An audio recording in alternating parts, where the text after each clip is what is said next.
দোয়াটি পড়লে কোনোদিনও আপনার নামাজ মিস হবে না, কোনোদিনও নামাজ না পড়ে আপনার থাকা লাগবে না।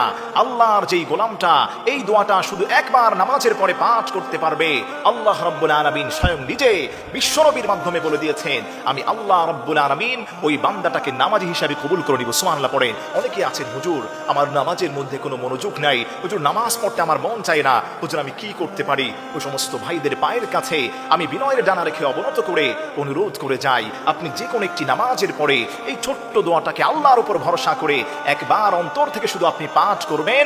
ওই নামাজ আপনি পাঠ করেছেন, আল্লাহ রাব্বুল আলামিন পরবর্তী সমস্ত নামাজগুলো আপনার জন্য সহজ করে দিবেন। সুবহানাল্লাহ পড়েন। এই ছোট্ট দোয়াটি হলো, আপনি ধরেন ফজরের সময় নামাজটা আপনি শেষ করেছেন, আপনি সুন্দর করে এই দোয়াটা পড়বেন, আল্লাহুম্মা আইন্নি আলা যিকরিকা ওয়া শুকরিকা ওয়া হুসনি ইবাদাতিক। আপনি আল্লাহর কাছে বলছেন, আল্লাহুম্মা, হে আল্লাহ, আইন্নি আলা যিকরিকা, আমি যাতে করে তোমার বেশি বেশি করে স্মরণ করতে পারি, ওয়া শুকরিকা, এবং যাতে করে বেশি বেশি করে তোমার শুকরিয়া আদায় করতে পারি, ওয়া হুসনি ইবাদাতিক, আল্লাহ আমি যাতে করে তোমার সমস্ত সুন্দর সুন্দর ইবাদতগুলো আল্লাহ আমি করতে পারি, তুমি আমাকে তৌফিক দান করো। বিশ্বনবী বলে দিয়েছেন, আল্লাহর যেই গোলামটা আল্লাহর কাছে তৌফিক চাইবে, আল্লাহ রব্বুল ইজ্জত ওয়াল জালাল ওই গোলামটারে আল্লাহ তৌফিক দান করবেন, ভালো ভালো সমস্ত কাজ ওই গোলামটার দ্বারা হয়ে যাবে। সুবহানাল্লাহ পড়েন।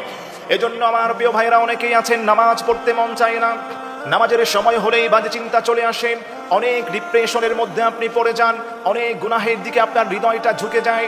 ওই সমস্ত ভাইদেরকে আমি বলতে চাই, প্রত্যেক ফরজ নামাজের পরে, যে কোনো একটা নামাজের পরে আপনি এই ছোট্ট দোয়াটাকে একবার শুধু পাঠ করবেন। আল্লাহর কসম খেয়ে বলে যাই, কোনোদিন আপনার নামাজে অমনোযোগিতা আসবে না, কোনোদিন আপনার নামাজ না পড়া থেকে আপনি বসেই থাকতে পারবেন না। আল্লাহ এত বেশি নামাজি হিসাবে আপনাকে কবুল করবেন, আপনি নিজেই আশ্চর্য হয়ে যাবেন। এই দোয়াটার চমৎকার অর্থ রয়েছে। এজন্য আসেন, অনেকে আছেন নামাজ পড়তে মন চায় না, নামাজের সময় বাজে চিন্তা চলে আসে, ফজর পড়েছেন তো জোহরের সময় মসজিদে আসছে আপনার ভালো লাগে না, মন কেমন যেন অস্থির হয়ে যায়, আপনি ছোট্ট দোয়াটার আমল যে কোনো একটা নামাজের পরে করতে পারেন। আল্লাহ রাব্বুল ইজ্জত ওয়াল জালাল নামাজের সময় হতে দেরি হবে, আল্লাহ আপনার সুন্দর সুন্দর ইবাদত করার মতো তৌফিক দান করবেন। সুবহানাল্লাহ পড়েন। এজন্য আমার প্রিয় ভাইরা, আল্লাহ রাব্বুল আলামিনের সুন্দর সুন্দর ইবাদত করতে চাইলে যেই বান্দারা আল্লাহ রাব্বুল আলামিনের সুন্দর সুন্দর ইবাদত করে, ওটা কম হলেও আল্লাহর কাছে প্রিয় হয়ে যায়। সুবহানাল্লাহ পড়ে।